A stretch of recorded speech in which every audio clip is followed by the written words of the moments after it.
request and being here with us and sharing your realizations and pastimes of Sri Prabhupada along with Damodar, glories of Damodar. So the floor is yours, Prabhu.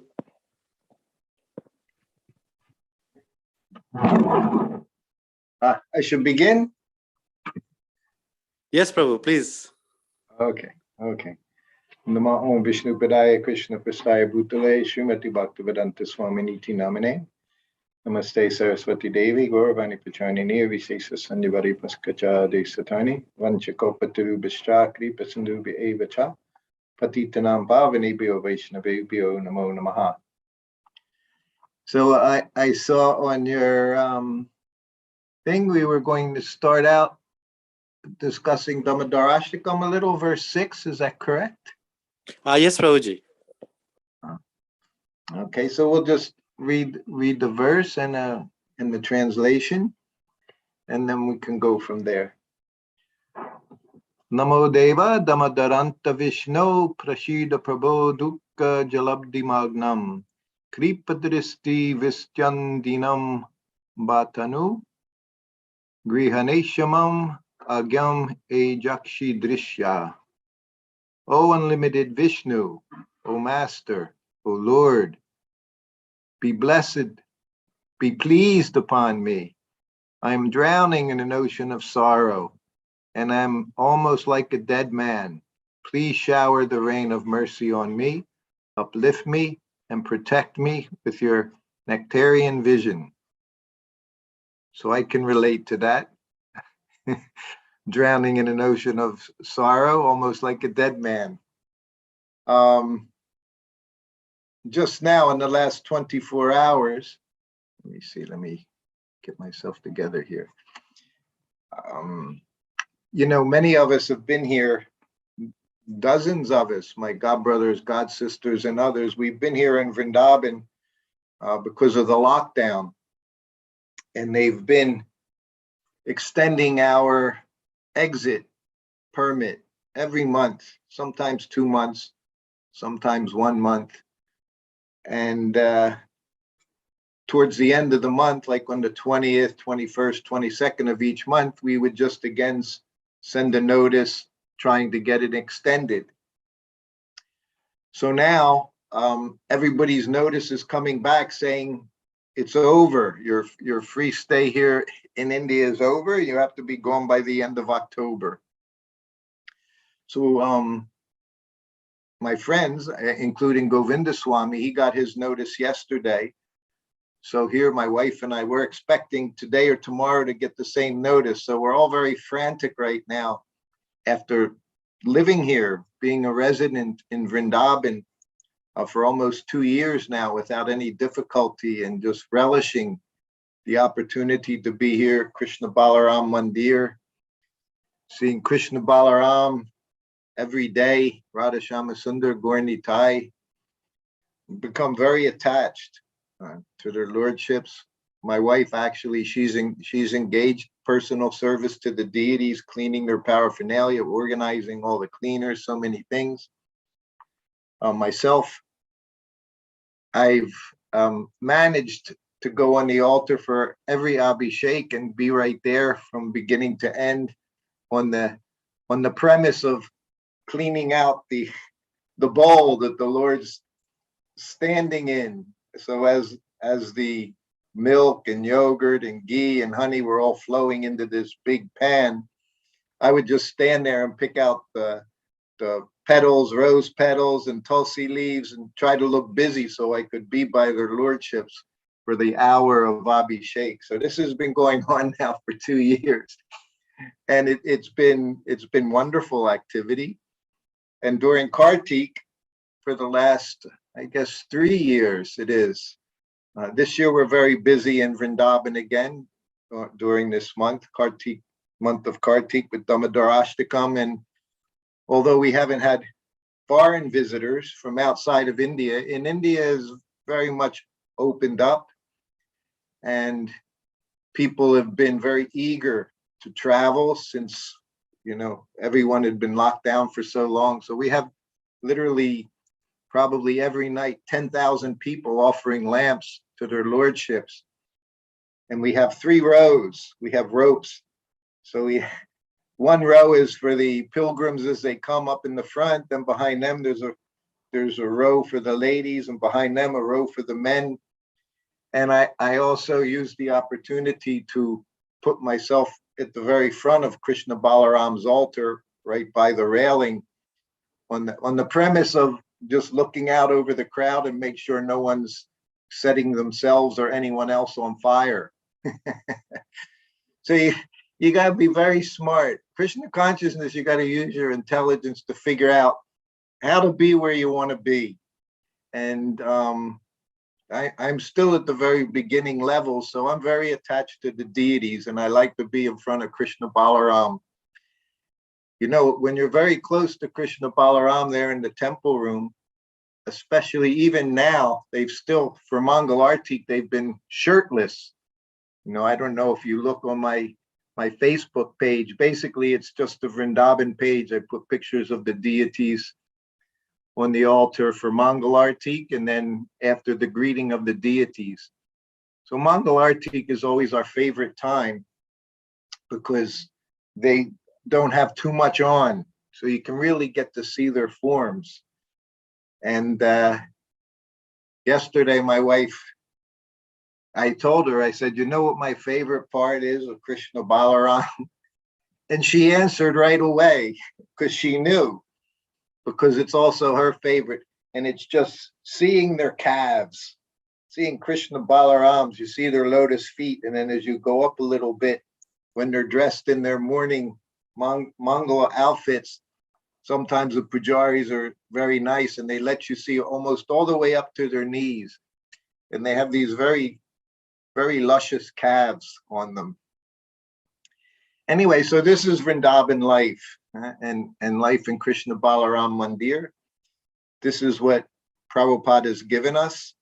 And, you know, even relating to this verse, this is our very good fortune from Srila Prabhupada. We've been discussing a lot in morning classes. Of course, there's many swamis here. This morning we had class, very nice class from Gauranga Prabhu and others giving classes. And the other day, Maharaj gave a class, and he was, of course, expressing, because he travels a lot in different places in England and Europe.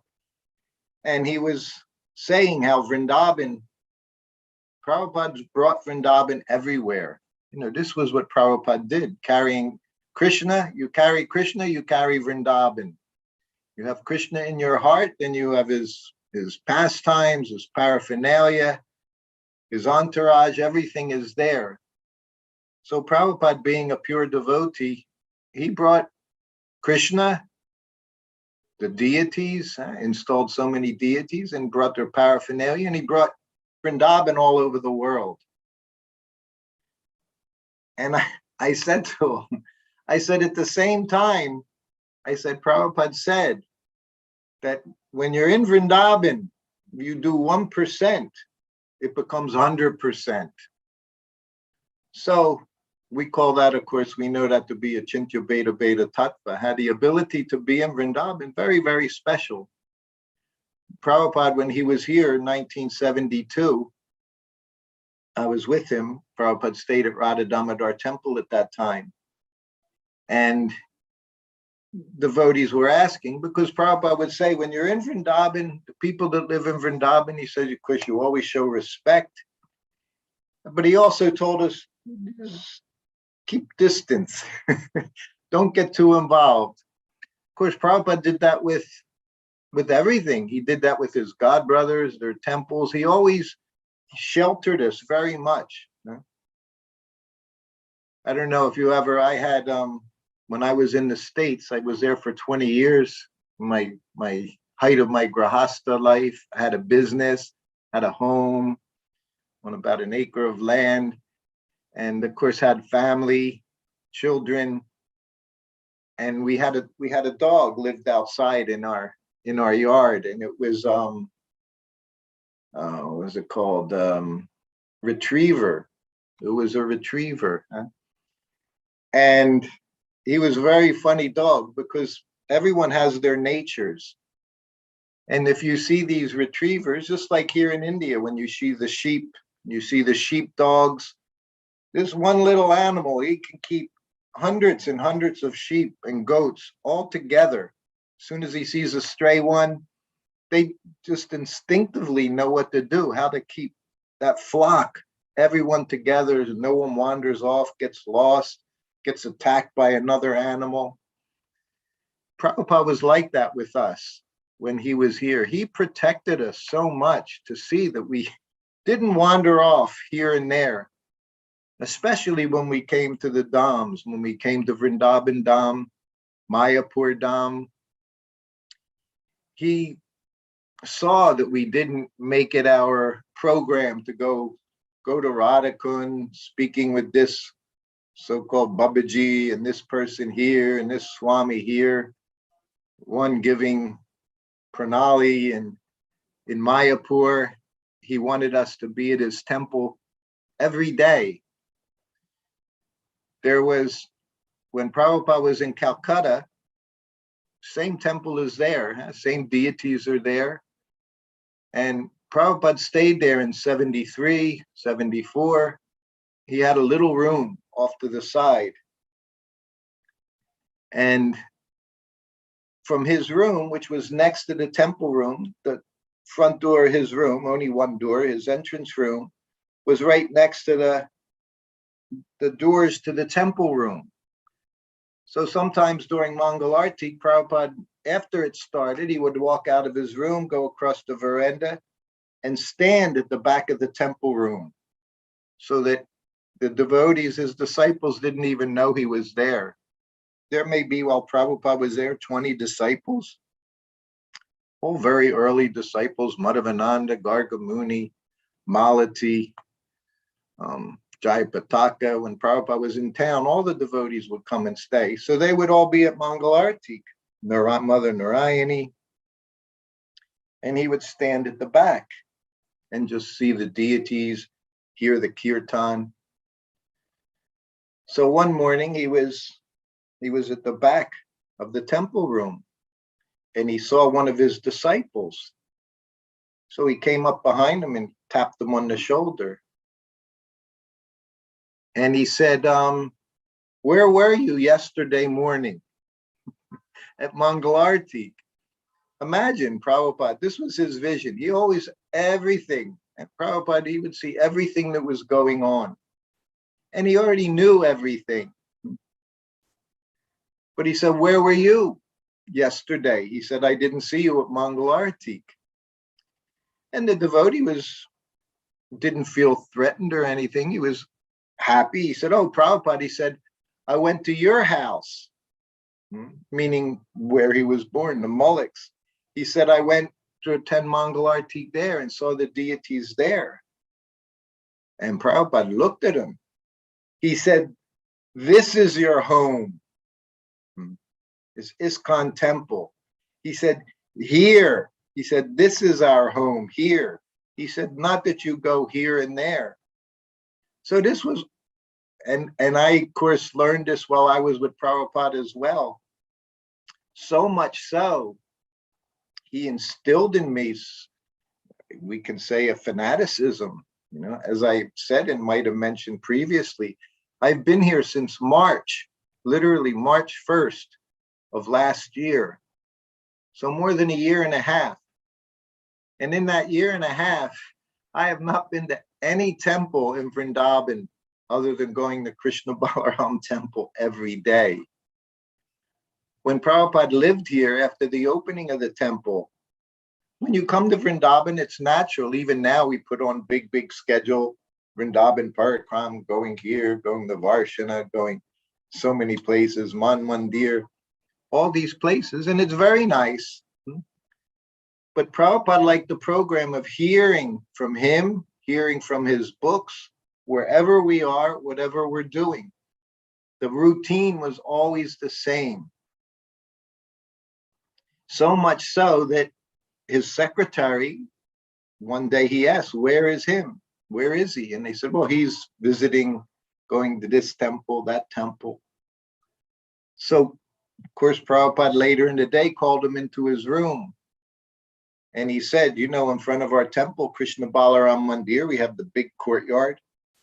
And Prabhupada told him, he said, I have brought all of the holy places of Vrindavan into this courtyard. So he always emphasized this aspect of just taking what he was giving us, not other sources. As he said, we could become confused.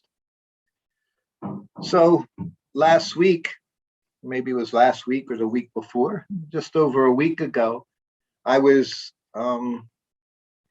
had the opportunity, my wife and I, we had the opportunity to go to Mayapur for the arrival. Of course, Srila Prabhupada had his home there, his rooms there in the Lotus building, just above the temple room. And they made everyone knows how we had the big Prabhupada's arrival into the TOVP. And of course, the TOVP is maybe 60% finished. Outside, it looks very, very nice. Inside, so much work to be done, so much marble to go up on the walls, on the floors. There's a lot to do. But they brought Prabhupada there. And when I first heard about this many months ago, I had different feelings. It was nice. There's so much to do. Prabhupada's going to be over there in this place. No devotees are there. Workers are there, hopefully, as the COVID restrictions decrease. But it was a difficult idea, Prabhupada going in his rooms. And he is in his rooms there now. The very Murti that's going to be in the temple room at the TOVP, he's now sitting on his asana in his sitting room there. And when I got there, of course, I connected with Hari Sari, my godbrother, who was Prabhupada's servant after me. And each morning I would spend time with him after Mangal Artik and greeting of the deities during Guru Puja. We would sit together and talk a little bit. And we exchanged stories about Prabhupada. And I realized there was a common thread. There was a way Prabhupada did things. Now remember, 1972, when I joined Prabhupada, came to India, there was no temple in Vrindavan. Construction hadn't even started. There was no Lotus building in Mayapur. Construction hadn't started. There was no temple in Juhu. Construction hadn't even started. And then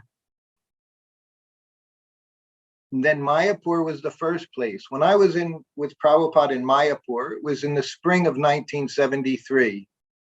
We arrived Kartik 1972, and Prabhupada stayed in India for almost 6 months. And one of the last places he went to was Mayapur. And at that time, Prabhupada was staying in the thatched roof hut, what we call his Bhajan Kutir, which is now the place of 24-hour kirtan. That's where he stayed, in this tiny little room. But Prabhupada wanted to be on his property. He wanted to be an ISKCON property. And the next time we went there was maybe 8 months later. And now the Lotus building was under construction. Very quickly, Lotus building was going up.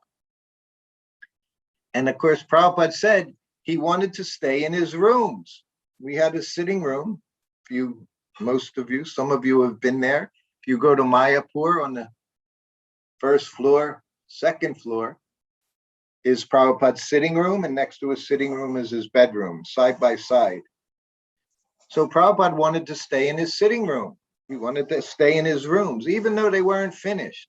Bathrooms were not finished. There was no running water. Electricity was rare, but he insisted on staying in his rooms. And I could understand it at that time. And I was just 21-year-old in the temple, year and a half when I joined him. But I could understand how much Prabhupada wanted to stay in his rooms rather than outside at a life member's house, anywhere. He wanted to be in his rooms. So as soon as he would come and say, I'm staying here, everyone would have to get very busy, cleaning up everything, making everything so his room was livable. So that happened in Mayapur. Again, before the deities were installed, Prabhupada installed himself in his rooms. And I didn't understand it in a significant way, just in a very practical way. Prabhupada wanted to be there. The devotees were there. He wanted to be there in his place. So then August of 74 comes around. Now they're building the temple in Vrindavan. Prabhupada comes to Vrindavan. He got very, very ill. That was when I was with Prabhupada, when at that time he was in his bed 24 hours a day. It was the first time we instituted 24-hour chanting in temples all around the world, praying that Srila Prabhupada would stay with us. And when he went there, although he had his rooms at Radha Damodar, and they're still there, we still maintain his rooms at Radha Damodar Temple. He wanted to stay in his room at Krishna Balarama Mandir. The temple was far from being complete. His room was not ready. He said, I'm staying here. So again, Surabi, who was in charge of all the construction, along with Guru Narnava, they very hurriedly had to get everyone together to make Prabhupada's rooms livable. And the same thing, no running water, bathrooms not complete. But Prabhupada just needed a place to sit down and a place to lie down and take rest. Speak to people, do his translating work. But he insisted on it. So that was 1974. And then when it came, he went back there for the opening. It was April. I guess it was the opening would be Lord Ramachandra's appearance. So Prabhupada again is staying in his room. And Surabi, he's working night and day, hardly sleeping, organizing all these workers with their manual tools, chipping away at wood, chipping away at brick, laying marble, polishing marble, doing all these things. And Prabhupada, day after day, he would have me call Surabi, and he would give him instructions doing this. Prabhupada was overseeing everything for Vrindavan Temple. He was more involved in the construction of that temple. It was his home, and it was Vrindavan. How everything was done was very, very important. That everything was, that the people of Vrindavan, that the Goswamis, that everyone would consider it a bona fide temple, our ISKCON temple in Vrindavan. But when he called Surabi in, he started chastising him. In his bathroom, he had Western style toilet, but it didn't have proper lid. So Prabhupada started chastising him, saying he needed a toilet seat, wooden toilet seat, teak wood. Surabi was overseeing everything in the temple. But Prabhupada brings him in and tells him he has to have this toilet seat ready. So Surabi, he was from Holland, I believe, very level-headed. Prabhupada could chastise him. He always just accepted it and would go about and do his service. It was very amazing to see his abilities. So yes, Prabhupada. So then the day goes by. At the end of the day, Prabhupada gets Surabi, brings Surabi into the room. We offer obeisances, and Prabhupada's yelling at him, "Where is my toilet seat?" He says, "I have the mystery, the carpenter mystery. He's working on it. He's having the hand carve a piece of teak wood and turn it into a proper seat." So this went on for 3 days. In the midst of the construction of the temple, Prabhupada would keep calling him in, saying, "When is it going to be ready? I need it." And Sura would give reasons. It's this, we're having to do this, we're having to do this. He's doing it by hand. And the mystery. He's so happy that he's getting to do this for you, Prabhupada. And Prabhupada said, I need this seat. So finally he got it after 3 days. And then Sarabi went on, continued getting the temple ready for the grand opening, the installation of Krishna Balarama, Radha Shama Sundar, Gaur Nitai. So then that was 1975. So 1976, Hari Sari's his servant. And now Prabhupada's in Hyderabad for the opening of the temple in Hyderabad, Janmashtami time. And Prabhupada arrives there. And of course, they're trying to get the temple already in time for Janmashtami opening, bringing the South Indian Brahmins to chant the mantras, do everything. And Prabhupada comes, and there is rooms. They're not near ready. Prabhupada says, I want to stay in my rooms. So now again, they had to shift so much energy. Prabhupada's disciples, the workers, there were no doors in the doorway. There was one doorway that overlooked the actual temple room where Prabhupada from his rooms, he could see the courtyard where the devotees would be coming. And there's no door there. Anyway, they try to clean everything, finish painting, polish the floors, some clean up all the dust, marble dust and everything from the floors, and they get it ready as quickly as possible. Prabhupada moves into his room, even though nothing is finished. And then a few days later, they have the grand opening. And Prabhupada was very pleased. They did everything very nicely. Temple looked nice. Prabhupada appreciated their work. The South Indian Brahmins, they chanted all their mantras, everything for the installation. They gave Prabhupada a special ring. They gave Prabhupada a special necklace after it was all completed. So they liked Prabhupada very much, these Brahmins, these South Indian Brahmins. So another day or two goes by, and they come to see Prabhupada, and they give him a Shalagram Shila. It hadn't been worshipped up to this time. It was dry, never been oiled. Shalagram Shila, once you oil them, every day you have to do your worship. So Prabhupada took the Shila, he put it on his desk in Hyderabad. They go to Delhi, and he's thinking, I'll bring it to Juhu. We can put it on the altar there. They're going to be hopefully opening the temple in Juhu soon. And then after another day, Prabhupada decided to give it to Pradyumna, his Sanskrit editor, his Pandit. And he has Hari Sari called Pradyumna. So Pradyumna comes in. So Prabhupada says, I have the Shalagram Shila. He said, if you want, he said, you can worship. So Pradyumna was very eager. He liked the idea very much. And Prabhupada explained to him what to do. He said, every morning, he said, you bathe it, some Ganga water, Jamuna water like that. Then you apply your oil, you put tulsi leaf, some chandan. He said, you do little puja, offer incense flower, and you give it some fruit. He said, that's what you do every day. He said, half an hour, he said, everything finished. He said, and if a day comes you don't feel well, he said, your wife can perform the worship. And Prabhupada would see ahead. He said, you have a son. He said, in the future, you can pass the Shila on to your son. He can worship like that. And then he told how his father had Shalagram Shila, small Shalagram Shila. He said whenever he would travel, he had a little silk bag.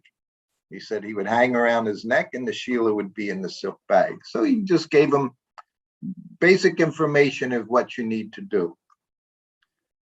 So then another day goes by, and all the devotees are in the temple room in the morning. Guru Puja is going on to Srila Prabhupada on the Vyasasan.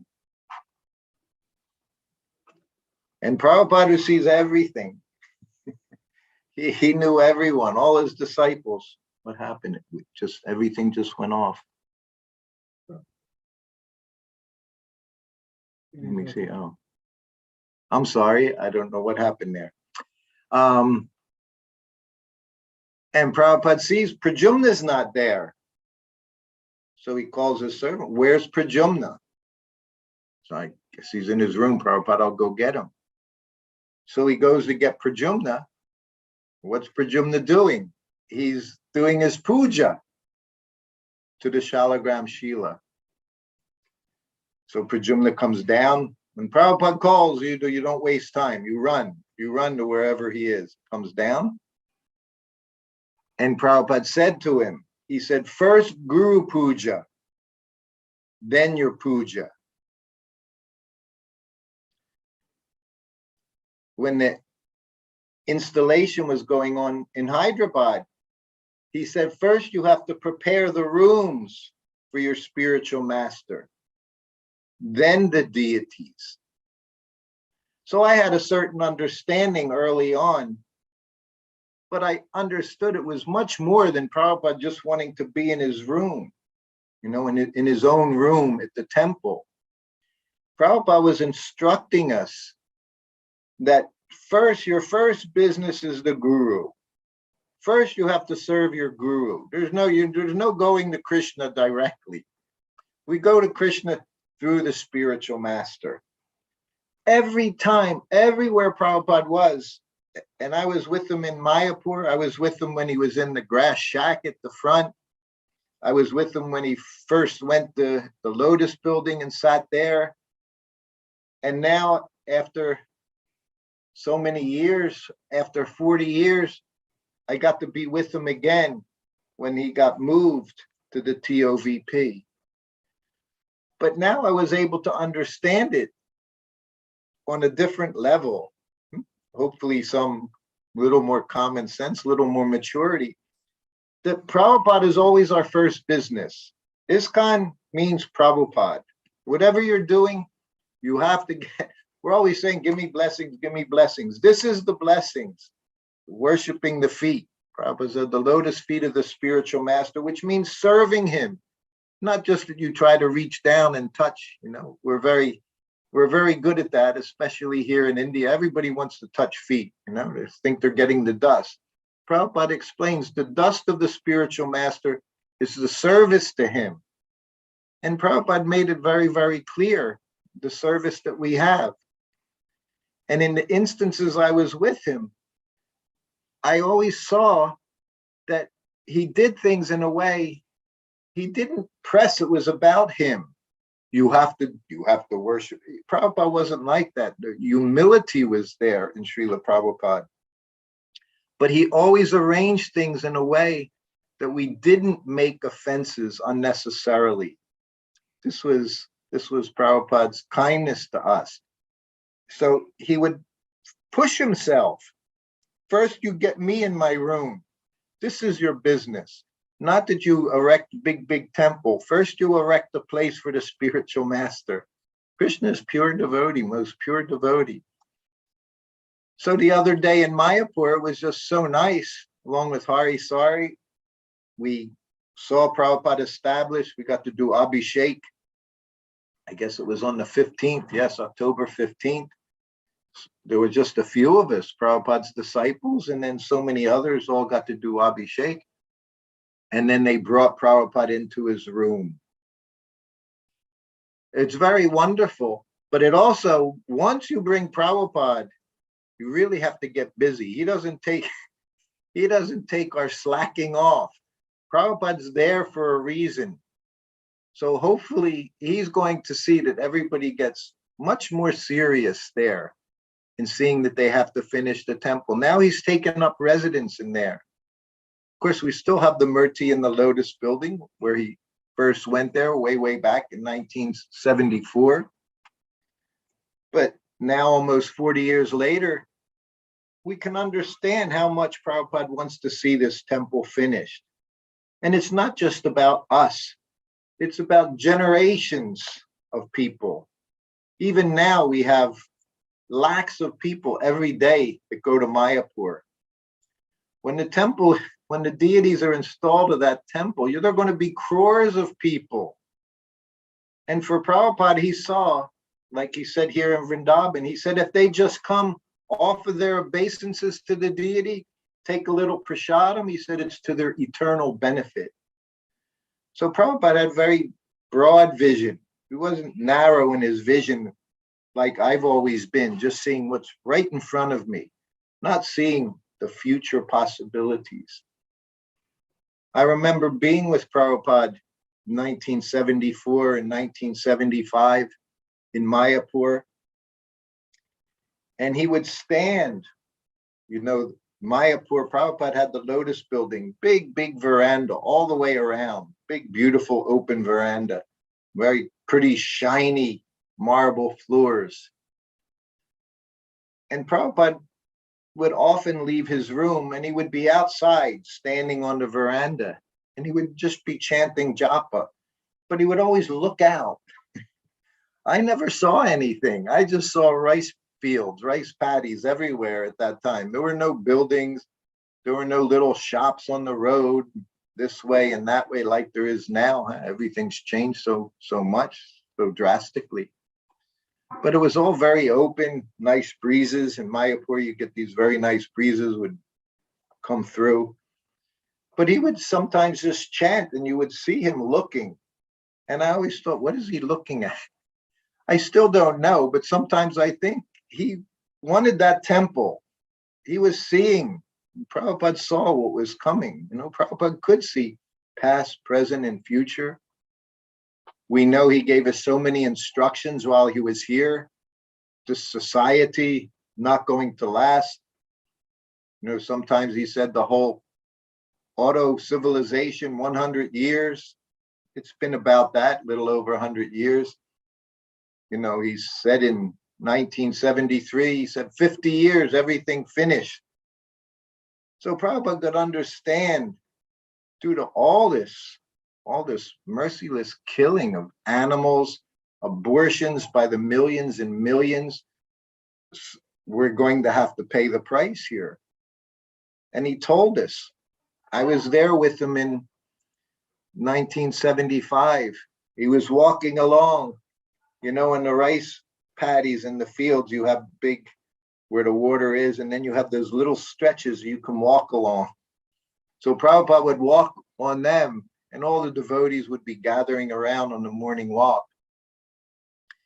And it was one of those walks when Prabhupada made a statement, everybody's ears, he said, soon there'll be a war.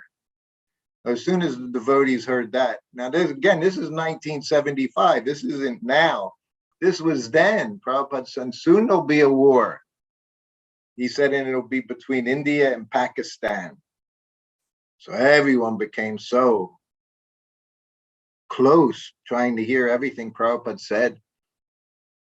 And of course, he advised us. He said, you have to develop these farm communities, learn how to be independent. Over and over again, he wanted us to learn how to take care of ourselves, not require anything from the outside. Grow your own food, have your cows. So he was speaking like that.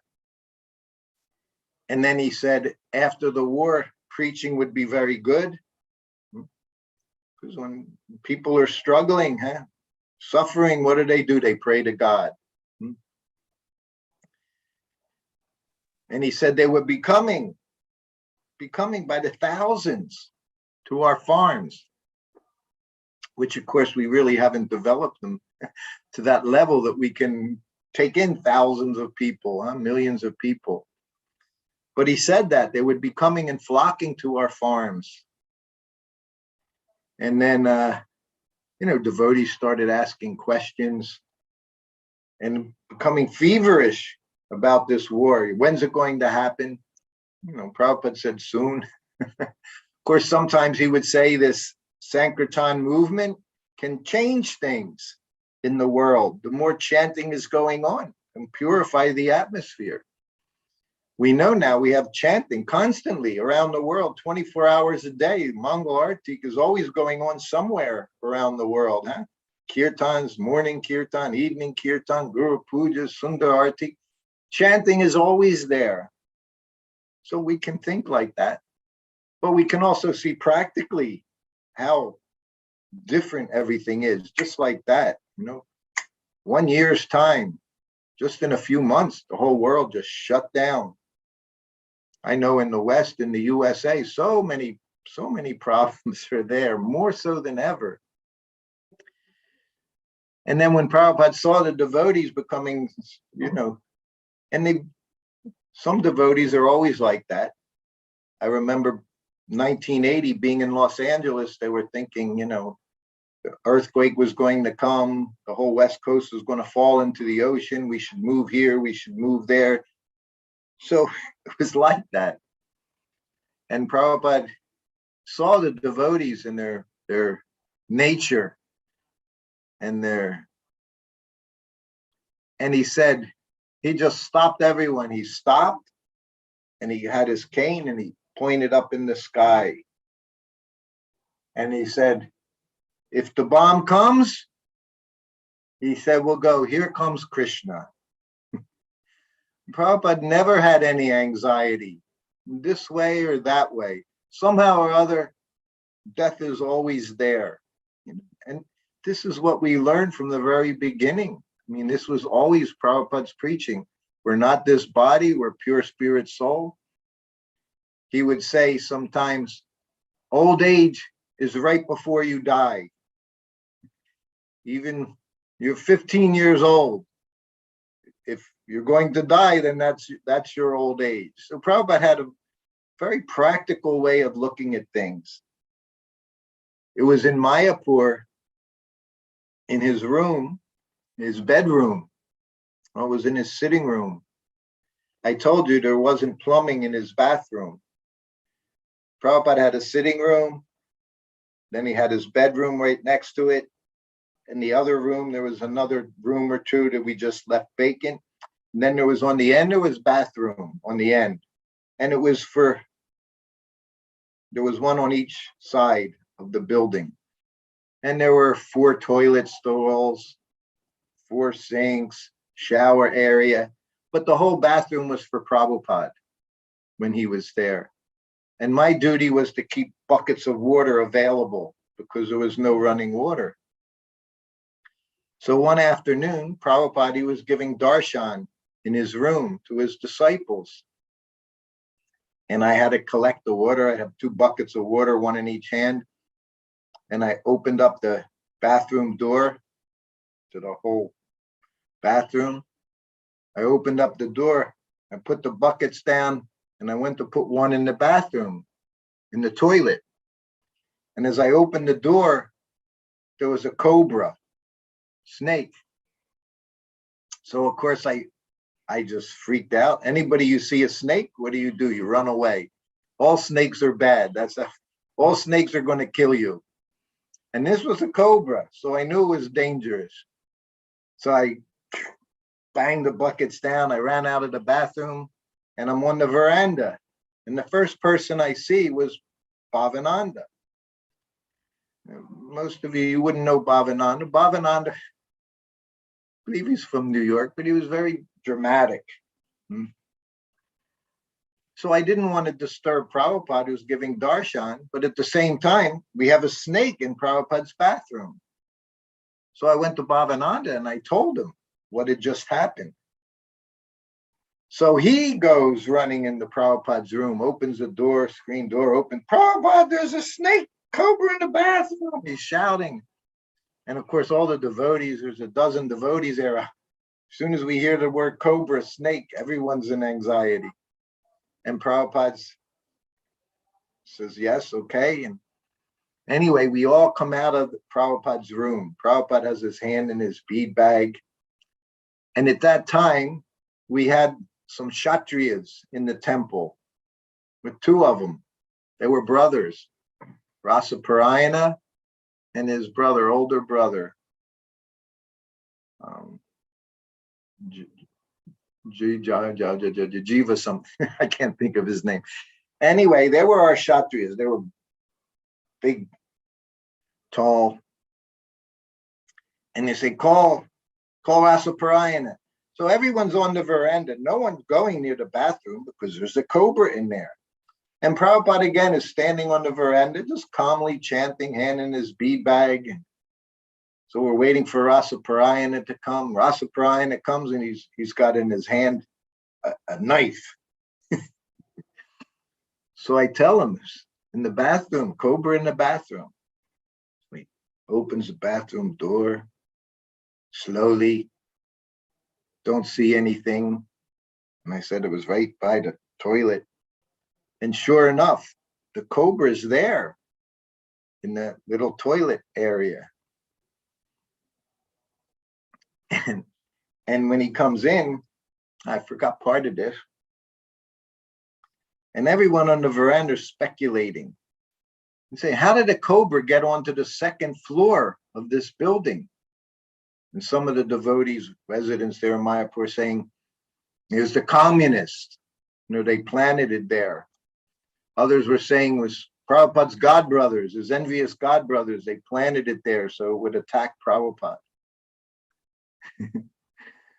So now he sees, and the cobra starts going behind the toilet and starts going down the pipe, which is how it got up there. So it got up there on its own. Maybe it could smell water or something, I don't know. But then we realized no one had planted it. No one came in with a basket with a cobra to try to hurt Prabhupada.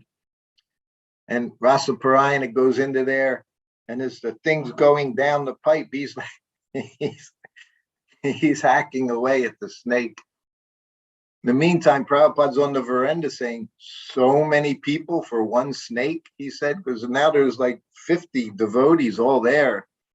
He said, one snake, so many people. And he actually killed the snake. So anyway, finally, everything subsided. And we all go back into Prabhupada's room. So now it's about sundown time. And Prabhupada's behind his desk. And in front of him, there's, 10 or more dozen devotees all sitting there, all young. We're all young, anywhere from 18, 25, maybe a couple close to 30. And Prabhupada's behind his desk and he sees everyone, their hearts are beating. So the cobra. And Prabhupada's talking. And then we hear this sound. Prabhupada says, you hear that? You could hear some sound from outside. Prabhupada said, that's the snake bird.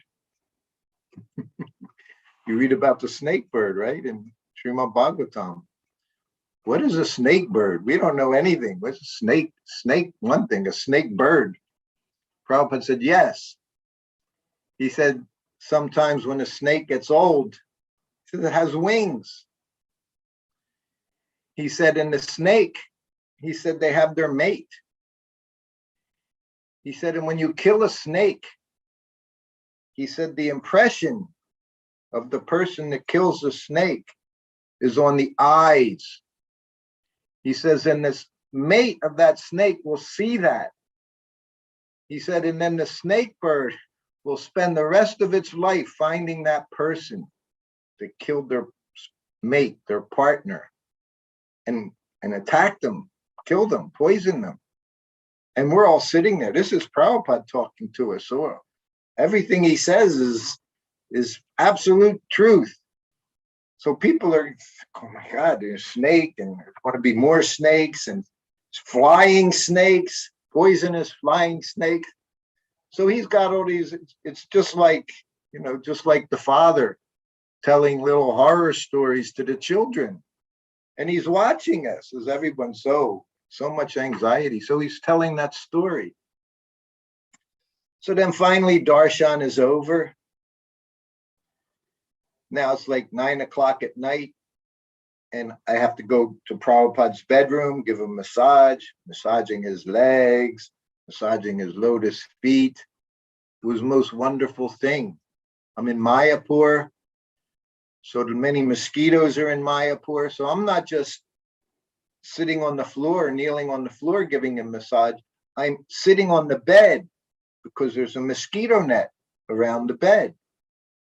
So in Vrindavan, Mayapur, Juhu, I would have to sit in bed and give Prabhupada massage, which I found very wonderful because you're just with Prabhupada, like with a tent around you. So it was the most intimate, wonderful time. You have to go? So I go in the room, and of course, offer basins, just start squeezing. Prabhupada said, like chapati dough. Told me to do it like chapati dough, he said. He taught me how to massage different ways. And his feet would be there, and I massage his toes. And he said, so? He said, everyone is worried about the snake. He knew what he'd done. He knew he got all his disciples and all so much anxiety. He said, and you? He said, you're worried? I said, no, Prabhupada. I said, before coming in, we had the room next to Prabhupada's bedroom, myself, Sanskrit editor, and the secretary. So we all had some little sleeping bag or just a chadar, little straw mat we would lay down, and we slept next to one another, not a big room, big enough. So I kind of laughed. I said, Prabhupada, I said, we put down our bedding. I said, myself and secretary, we put down our bedding, and Pradyumna, he squeezed his bedding in between us so that if the snake came, he would be safe. Prabhupada started laughing and laughing. He said, yes, he's a very intelligent. Then Prabhupada, of course, said, he said, if Krishna wants to kill you, he said, no one can save you. He said, and if Krishna wants to save you, no one can kill you. He said, anyway, we're not afraid of any snake. I said, no, Prabhupada, not afraid of the snakes. He said, but my godbrother, he told me a story. He said, the family, he said they offended this Brahmin. This was in Mayapur, village, all villages, just villages around. People live very, very simple, all under one little thatched roof hut. He said, so because they offended him, the Brahmin, he cursed the family. Your youngest would be killed by venom, snake venom of a snake. He said, so the family, they were, of course, very concerned. And they had the baby, the youngest. So they put the baby in the middle, just like Pradyumna did. And they would sleep around. He said, but one night, of course, everyone's sleeping. He said, snake went in, bit the baby, killed the baby. He said, like that. So this was Prabhupada. But it's what he taught all of us. Devotee means, Vaikuntha means no anxiety. We're not in anxiety about anything. Live or die, what do? We just want to serve Krishna. So this, I can see after 50 years, I've been around for 50 years, I can see sometimes it's a lifelong lesson to be able to understand that and actually realize that. If we just give ourselves to Krishna, we surrender to Guru and Krishna, there's nothing to be in anxiety about. Live or die, doesn't matter. We die, we just want the opportunity to serve. But I've also seen it's not such an easy thing to arrive at that realization. Just like for me, it wasn't a simple thing to understand everything first to Prabhupada. First, you do your Guru Puja. First, you serve the spiritual master. Then you do everything else. Like we learned in the beginning, when we offer to the deities, he'd say, you don't offer to Krishna. You offer to your spiritual master. He offers it to his. He offers it to his, all the way back through the disciplic succession. So even just after so much time going to Mayapur, I was able to understand the importance of appreciating spiritual master, the importance of first serving Srila Prabhupada. And here in Vrindavan, I'm sure just like your temple, as soon as you enter this temple, the front gates of the temple, first thing you do, it's Prabhupada's Samadhi. Everyone that comes in, they go into the Samadhi, they offer obeisance. Srila Prabhupada right there. His body is right there in the Samadhi. Then that big, beautiful Murti of Srila Prabhupada. Then you go through the front door of the temple room, the courtyard. The first thing you see is Prabhupada sitting on the Vyasasana. Again, you offer your obeisances to Prabhupada. And he arranged it. So then what do? You come up to the first order, altar. And who's on the altar? There's Prabhupada on one side, Bhaktisiddhanta Saraswati Thakur on the other side, and then you have Gaur Nitai. So he arranged it. Even if we have no intelligence, even if we have no understanding, we're doing things through the disciplic succession in order to approach Krishna. And then we approach Krishna Balaram, and then finally we see Radhashyamas Sundar on the right side. So Prabhupada made it so easy for us to just do things in the proper way. But sometimes we have to think of what we're doing, why we're doing it.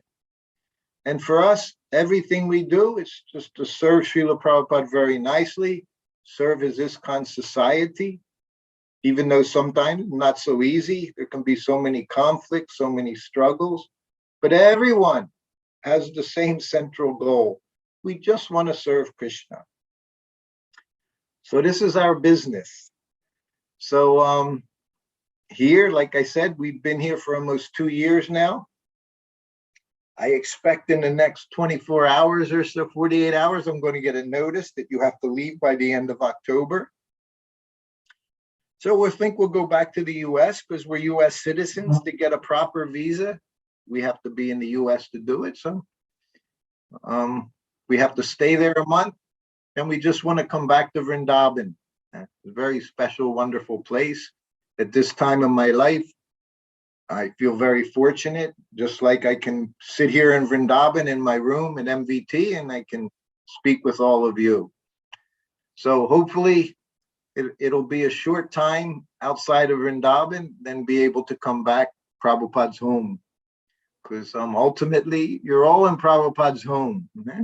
You're there in Krishna consciousness. This ISKCON, Prabhupada said, is his body, so it's his home. So just take everything very seriously, whether you're young or old at this time. The world's changing dramatically, and all indications are it's not going to go back. You know, people looking for their normal. There's no more normal. Normal is just going to be difficult. So we're very fortunate. Prabhupada gave us perfect philosophy. He gave us the deities. He gave us himself. So take advantage for whatever time we have left. Even if you're young, believe me, time goes by very quickly. I joined, I was 19 years old. I can remember way back then. Doesn't seem that long ago. You say it's like an hourglass. You all know the hourglass with the sand. You know, you have a big hourglass, you see the sand falling through. In the beginning, it looks like it's going so slow. And then when almost all the sand is through, it seems like it's going so fast. It actually is only going through at the same amount of time. But as you get older and older, time goes by very quickly. Hard to imagine I've been here for 2 years, but I have. So now I'm 70. I know the sand's going through very quickly now. I see my godbrothers, godsisters leaving one after another. My godbrother Panchagoda, he says, you make popcorn like that, pop, pop, pop, pop, pop, pop, pop, pop, pop. All of a sudden, pop, pop. So that's us. That's your Prabhupada disciples. We're starting to pop more and more. And as the next coming years go by, it's going to be pop, pop, pop, pop, pop. So it's up to all of you to take Krishna consciousness very seriously, help Prabhupada's mission, and lives will be successful. The most important thing is you chant. And Prabhupada says this morning program, very, very important. He said that'll give you strength to maintain your Krishna consciousness. So we can stop this portion. If anyone has any questions or comments, anything to add, any corrections, we're here, and I'm happy to see you all again. Like I said, I was also there way back in 1973. I was in Auckland with Prabhupada, so it was very wonderful there. It was very nice to see you all. Hare Krishna. Hare Krishna, Prabhu. Once again, thank you so much for that 1 hour. We were in Prabhupada consciousness. Right. So thank you so much for that. Actually, I was counting almost every second or third sentence. You were only saying Prabhupada. The more you have used Prabhupada than Krishna, actually. So thank you so much for that. You also made a very important and strong point that due course of time, all of Srila Prabhupada's disciples will disappear from this planet.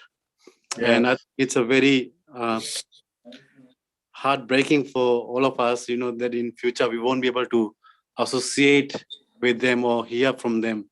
So thank you so much for taking your time out and being in this forum, and sharing this wonderful pastime with Prabhupada and giving your association as well. Thank you so much. What is in Auckland? Is there any question or comments that you'd like to ask? Please feel free to do.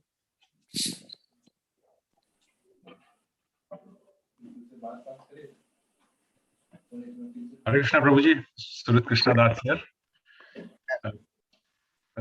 Prabhu, you nicely mentioned about all these small pastimes, which is very significant for all followers of Srila Prabhupada. My question is, you've been serving him for a long time and you've been seeing him very closely. Is there one thing, like one point, one quality, or one instruction that really touched your heart, and it's more solid than any other instructions for you personally? There's so many things we can appreciate about Srila Prabhupada. All his qualities were wonderful. I mean, initially when I first met him, I really liked his sense of humor. I liked his ability to laugh completely, his whole body, his eyes tearing, his body shaking, everything, laughing fully. But then ultimately is what I appreciate the most about Prabhupada is his loyalty to us. The one, as soon as one would take Prabhupada's shelter, especially like for us, once you became his disciple, Prabhupada would never reject you. He may chastise you, he could do so many things, but he would never send you away. So that to me was the most wonderful thing, as he would sign your ever well-wisher. Actually meant that, ever. It's an eternal relationship.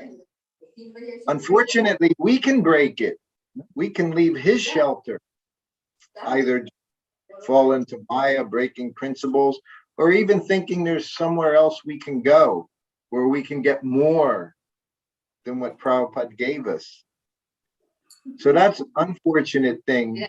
But what I've seen, no matter what I do, if I just doing my best, as Prabhupada would say, serve according to your capacity, he doesn't reject. He always gives you the ability to do service. Otherwise, how can I be here in Vrindavan, in his temple? This morning, I got to offer Guru Puja to him, after the deity greeting. So I see his compassion upon his disciples, that he'll do anything. As he said, even if he has to come back, he'll come back. He said, but don't make me come back. So I know that about Srila Prabhupada, and that's what gives me the strength, sometimes despite all difficulties, internally or externally with other people, because we always have conflicts. As soon as you have two people, you're going to have difference of opinion. Now in our society, everyone, social media has put everyone on an equal level. You could be Prabhupada's disciple for 50 years, and you'll have somebody telling you been around for 50 weeks, 50 days, and they have no etiquette. They'll tell you what they think is right, and they have total disregard for you. Things have changed dramatically, I've seen over the years, especially since the internet has become available, and everyone can say anything they want without directly confronting anyone. And that's kind of unfortunate, but Prabhupada's given us everything. And like I say, to see how loyal he is to his followers and saying, once you accept Krishna, he'll never let you go away. Even you try, says he'll bring you back. And that's Prabhupada. Huh? He said that pure devotee, servant God. You know, we have God and you have servant God. So that same quality is there, just like Krishna.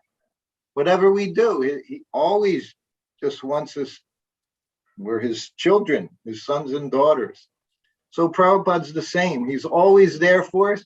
You just have to ask him. You just have to pray to him, and you just have to serve him.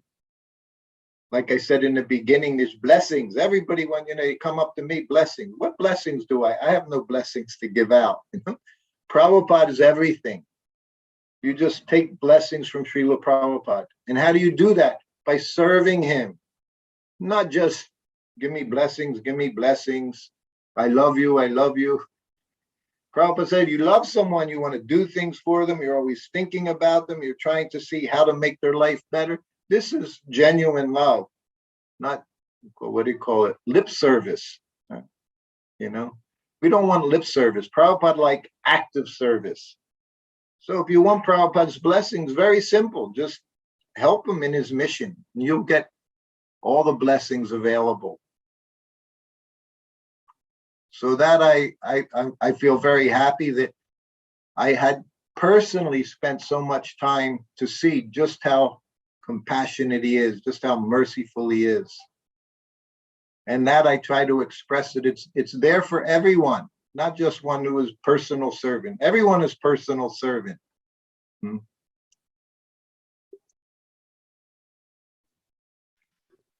Yes. Hare Krishna. Hare Krishna. Hare Krishna, Prabhuji. Please accept my humble obeisances. Thank you very much for the wonderful class. Prabhuji, my question is regarding the farm communities and cow protection.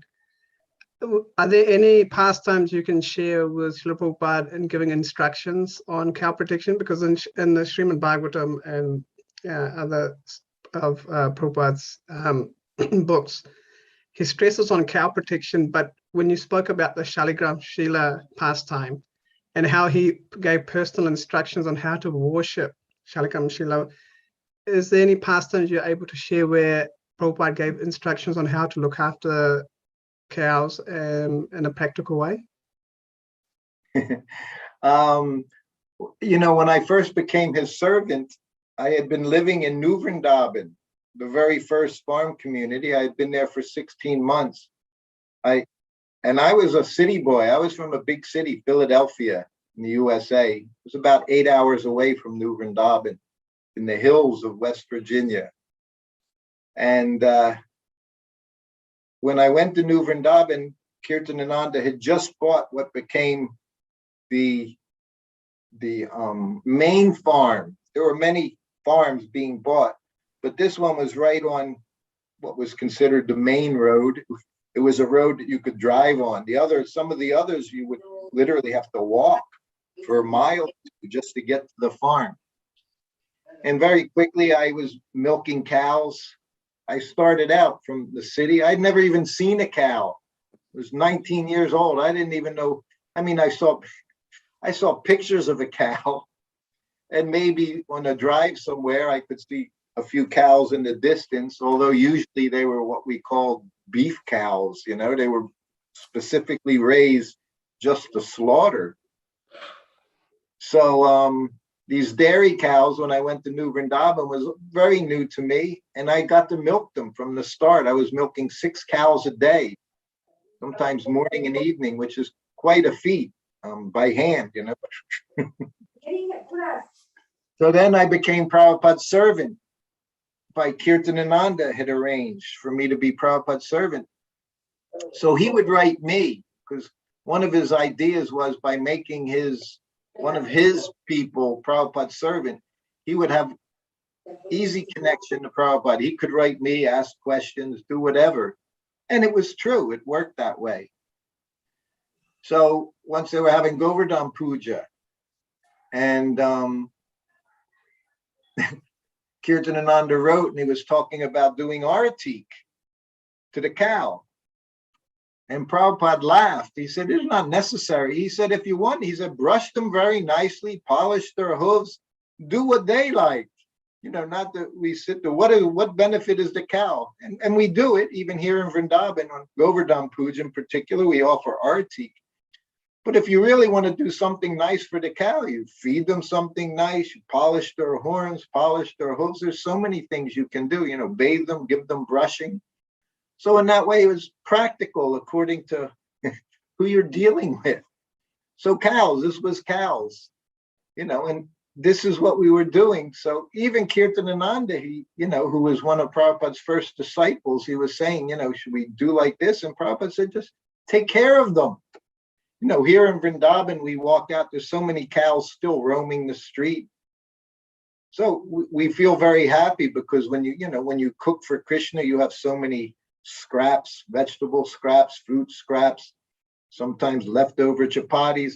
So we always think cows, bring them to the cows.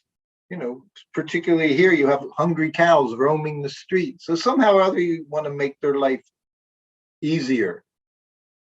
So on, you know, Prabhupada, he didn't give, like you say, very specific instructions. He would say, anyone, he said, acre of land and a cow. And in this way, you can live your life very peacefully, not working so hard, just grow your produce, get the milk from the cow, miracle food. Prabhupada called it miracle food, have milk from the cow. Every day, Prabhupada had milk. Every night, Prabhupada had a glass of hot milk. It's such beneficial food. What was I going to say? And now, of course, I see in the West and all, you know, people are still talking about wanting to get together, try to form communities before everything, you know, before everything completely disappears. Try to get together, become independent, store some grains, start to grow your fruit, your vegetables. No, in the US, that is all anyone cared about. And this was all part of society. This was their plan. You know, they turned beautiful garden space into lawns. Useless. What good is a lawn? Nothing. You know, when I was young, I remember even, you know, people that Europeans, you know, came from Europe and England, they would have vegetable gardens. You would grow vegetables. You would plant fruit trees. You actually did things that were practical. You know, tomatoes, you know, I'm Italian descent. You know, go to Italy still, you'd see pots with eggplants growing in them, tomatoes growing in them, you know, and this is what we should be doing. We should think on the simplest level. But we're all addicted to this modern society. I am also, you know, the idea now, of course, now I'm 70 years old. What am I going to do on a farm? It's not like I can do farm work, but we have thousands of people. You know, early on, Prabhupada told those that weren't on book distribution, he said to Grahastas, if they're not distributing books, they should go on the farm, work on the farms. But again, all these devotees, where are we making devotees? In the cities. So I came to the understanding, if you want devotee farmers, you have to make farmers devotees. Then you'll have devotee farms. Very difficult to take a city person and turn them into a farmer, living without internet, you know, living without hot and cold showers, so many things. But that was, you know, that was my life when I joined. New Vrindavan, we had a farmhouse in those days, 1970, there was no running water in the house, in the farmhouse. There was no bathroom in the farmhouse. There was no gas, electric stove. We had literally had wood burning stoves. We had a well outside the door where you would draw water. We bathed outside. We had an outhouse that we used for a bathroom. So this was simple life. But no problem. So we become addicted to this, what, nut and bolts. So you can't eat nut and bolts, you know. We eat nice food stuff. And he said that anything you grow is 100 times better than buying something at the store. So he gave us very clear instructions of how to live as devotees. But you know, I think the time is coming very soon. We're going to be forced into these situations. But how prepared we are for it, you know, it's still up to us. You live in a country, as all you have is beautiful farmland and country and rolling green and mountains and nice dairy products. So, you know, hopefully you're there, devotees there are taking care of this and still making arrangements so that devotees can live together communally and do what Prabhupada advised from the beginning. You know, simple life. Prabhupada said simple living, high thinking. But simple doesn't mean easy. You know, I think we very often confuse that idea, simple living, with simple. It's going to be, it doesn't mean easy. Farm life has its, you know, has its difficulties, but everything has its difficulties. But at least we can be healthy inside and outside by following Vedic lifestyle. And if you want to go back home, back to Godhead, what is Krishna Balarama? You know, Krishna is a cowherd by Balarama. He's the farmacharya, Prabhupada called. So we should get used to this lifestyle. Otherwise, what are we going to do? We go back to Godhead. We don't like the cows. We don't like farms. And not practical. But, you know, I can speak for myself. You know, even here in Vrindavan now, you know, us Westerners, we've turned Vrindavan into a little city. You know, we can go to the wholesome food store down the street and buy our milk, buy our cheese, you know, buy everything, buy. Spend money and get what you need. But that we see the money shrinking more and more. You know, and I saw inflation in the US has skyrocketed. Shelves are bare. So many things are going on. So, yes. But practically, take care of the cows. You feed them nicely, brush them, you love them. They have so much to give. Whenever I go from MVT to the temple, there's always in the morning cows, they come because we put out grains in one area. So the cows come. I just go pet them. You just stay with the cow. In the US now they have, what do they call it? You know, hugging, cow hugging. People pay half an hour, $50 to sit with a cow, because being around cows is very comforting to the body. It really is. So that's what I have. There's certain cows. We have one here at MVT. Her name is Saraswati. She's about 5 years old now, big girl. She's the most lovable creature. And at various times we've gone there, my wife and I, and, you know, she puts her neck up and you just scratch and she'll let you do it all day long, you know, scratch her. And so it's very nice. Yes. Thank you, Prabhuji. Just one other quick question. You mentioned about 1 acre, 1 cow. So is one cow having just one cow on its own? Have you had experience with having just one cow on its own? Well, because no, normally they're herd animals. They're herd animals, aren't they? So they need more than one. Yeah, that's why it's called cow protection, not cow factory, milking cows. It's about protecting the cows, I guess, because as we've seen in every farm, you have a few cows and then you're milking them, and to milk them, you calve them. And it seems like it's not half and half. More than half of the calves that come are males, they're bulls.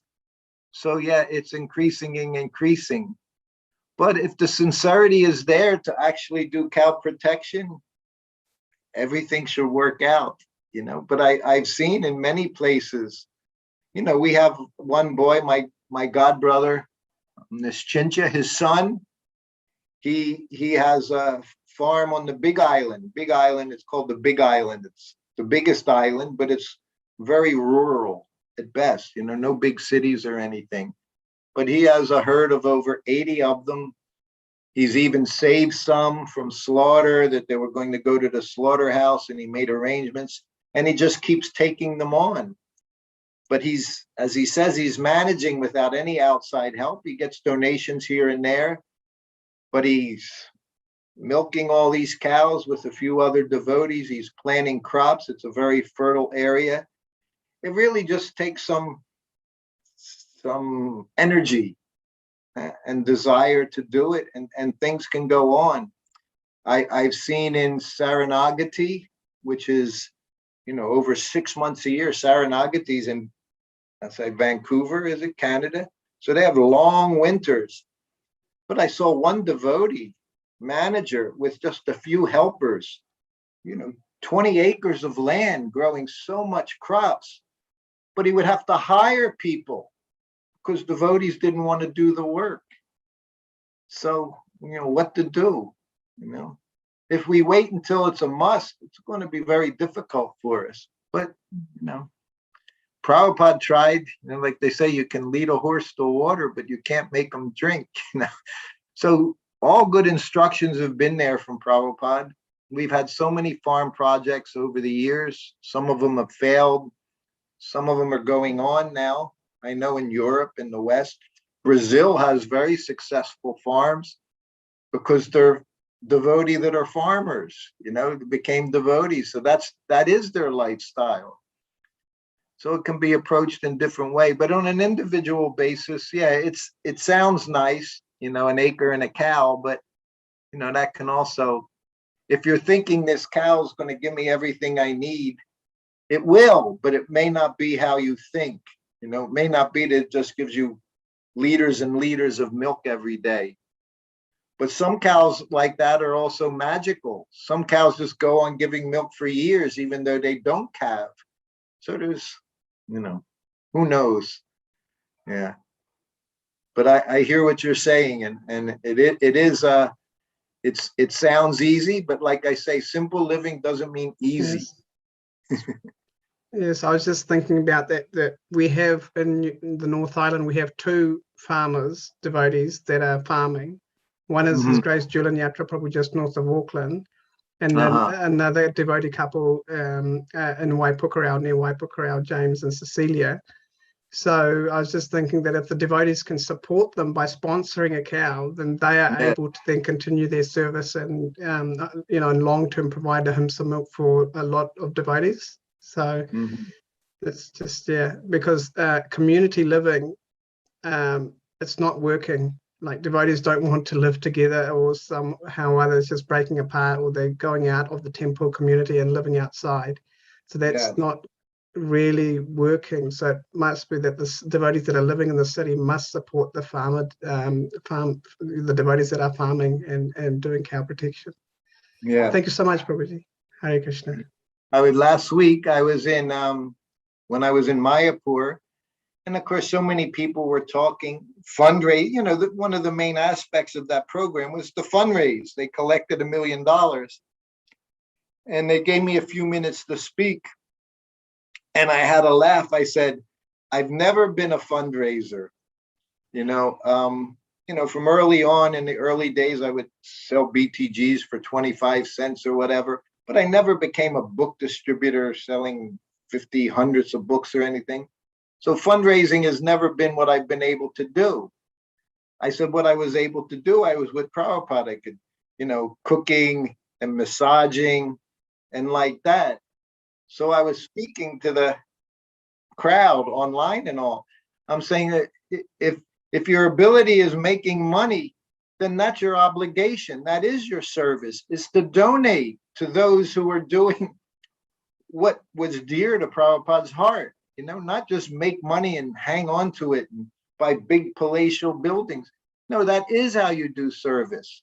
We all have our abilities to serve. The pujari is serving in one way, the cook is serving in another way. But we have so many grahastas now, millions of them all over the world. Make money, make money, make money. What are you going to do with it other than support Prabhupada's society in different ways, and especially these projects? So yeah, it's essential and it's the right thing to do. Yeah. Thank you so much, Prabhuji.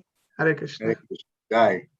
Thank you, Prabhu. So we'll ask His Grace Srutakirti Prabhu to pass the vote of thanks. Srutakirti Prabhu. Hare Krishna, Prabhuji. Hare Krishna.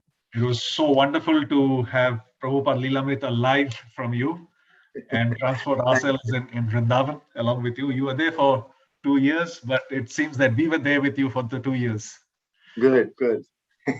It's great to hear some very good takeaways. I really loved the point where you mentioned that Prabhupada said that all the holy places have actually manifested in the courtyard of the Krishna Balaram temple in Vrindavan. Yes. And I would like to emphatically state it to myself and make it very clear. When we go to Vrindavan, that's where our focus should be. Yes. Yeah, he appreciated that. Yeah. And Okay. one other great one I found is first Guru Puja, then your own puja. Yes. Very important point. First Prabhupada, then everything else can come after. But if we don't understand everything comes through him, we're not going to be successful in our endeavors. It's by his mercy, everything expands. Right. Okay. Prabhu, thank you so much on behalf of ISKCON Auckland and all the devotees assembled here. I would like to express my heartfelt thanks and gratitude for taking us through this wonderful journey. And we hope and pray that we can get some more Amrit from your lotus lips and be closer to Prabhupada. Srila Prabhupada ki jai. We know your prayers, devotee prayers are very very dynamic. So I ask all of you say a little prayer that somehow or other we get to stay here one more month to complete our Kartik here and then go back to the West and arrange a proper visa. The only desire now is to be in Vrindavan and somehow help at Srila Prabhupada's home. So Srila Prabhupada ki jai. We sincerely, I'm pretty sure all of us would definitely pray on your behalf, Prabhu. And Thank we hope Prabhupada arranges what is perfect. Hare Krishna. Thank you so much once again. Hare Krishna. Thank you, Prabhu Mataji's. Hare Krishna. Hare All Krishna. glories to Srila Prabhupada. Hare Krishna, Jai. Hare Krishna. Hare Krishna. So Hare Krishna, everyone. So we'll have a nourishing prayer, but for tomorrow we'll have His Holiness Ramai Swami Maharaj speaking. So that's for tomorrow again, starting at 7, then 7:20 Prabhupada Lilamrita, 7:30 class by His Holiness Ramai Swami Maharaj, and we'll request His Grace Nitesh Prabhu to sing a nourishing prayer. Nitesh Bhai.